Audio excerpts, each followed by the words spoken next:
আচ্ছা বলো তো, আমরা বেশিরভাগ সময় কি করি? আমরা নিজের থেকে বেশি অন্যের কথা ভাবি, অন্যের কথার উপর বেশি গুরুত্ব দিই। তোমরা হয়তো বলবে যে না, আমরা তো নিজের কথাই বেশি ভাবি। কিন্তু একবার ভেবে দেখো তো, আমরা জানি যে মানুষগুলো আমাদের ভালো চায় না, এই মানুষগুলো আমাদের ভালোতে কখনো খুশি হয় না। তবুও সেই মানুষগুলোর বলা খারাপ কথাগুলোতে আমরা কষ্ট পাই, আমরা ভীষণ কান্নাকাটি করি। এমনকি অনেক সময় আমরা সেই খারাপ মানুষগুলোর কথায় কষ্ট পেয়ে বা রাগ করে জীবনের অনেক ডিসিশনও নিয়ে থাকি, যার ফলে কি হয়, আমাদেরই ক্ষতি হয়, আর উল্টে তারা সুখের হাসি হাসে। তাই কখনোই অন্যের কথা শুনে নিজের জীবনের কোনো ডিসিশন নেবে না।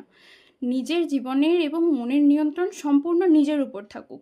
কেউ চেষ্টা করলেও যেন খারাপ কথা বলে তোমার ভালো কাজটাকে থামিয়ে দিতে না পারে। তাই সবসময় শুধু নিজের ভালোর কথা ভাবো, কী করলে নিজের ভালো হবে। অন্যের কথা শুনে নিজের জীবনে কোনো রকম কোনো ডিসিশন কোনো দিনই নেবে না।